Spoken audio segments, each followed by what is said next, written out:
So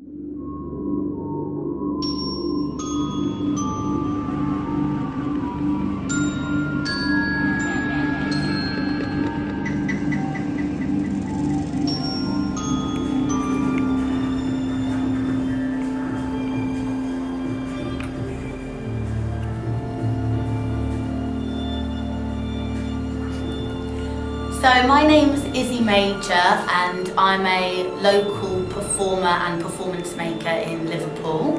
This is my partner in crime.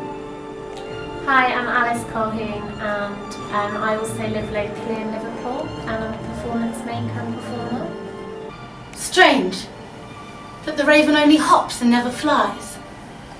He speaks to me, only with his blackened and scraped out eye.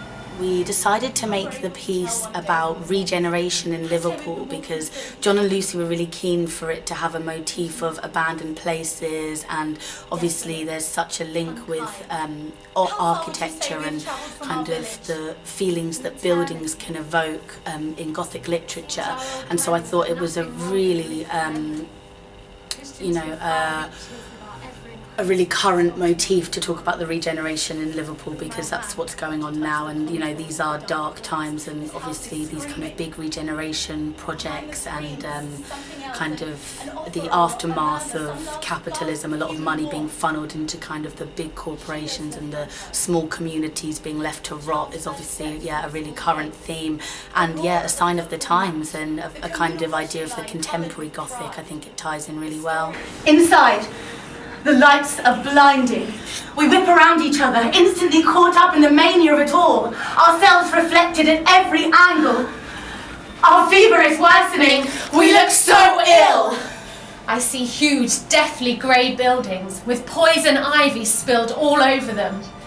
Its thick talons curled round great infrastructures.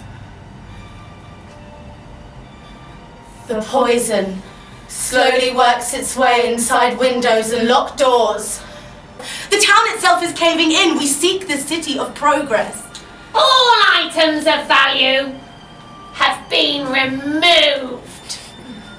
What use is anything of value to me in this world of decay, where the very meaning of life is the cold exchange of coins? It's salvation we seek, a cure, a place of rest. Are you unwell too? I live life on an accelerated hour. Old women like me, we don't get ill.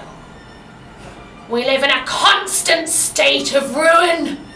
Basically we just made a two-woman show, and we used projected images of regeneration in Liverpool, and we really wanted it to be in the rhetoric of a Gothic literature novel. So you've got all of your archetypal characters there. You've got the old crone, you've got romance, a kind of seduction, you've got these kind of bedraggled, diseased, manic sisters. The Council of Lecherous Monks. The sound of vaults locking and coins dropping seems to cry from every corner. The furniture, comfortless, profuse, sterile and barely sat upon. And where the night eternally crowns the day, and where all creatures make their way.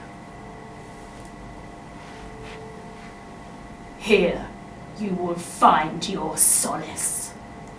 So the idea of Gothic is basically a way of channeling all of the darkness in the world and all kind of societal struggles, psychological struggles, and channeling it into something supernatural. So in Gothic literature that's often into kind of the weather. The weather will parody somebody's emotions rather than them speaking in first person about how they're feeling, and kind of buildings deteriorating can often symbolise societal deterioration.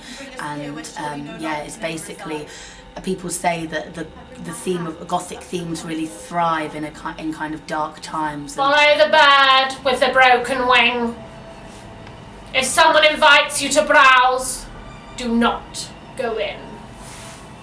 Where sins are committed, but never confessed, here you will find your sign of progress.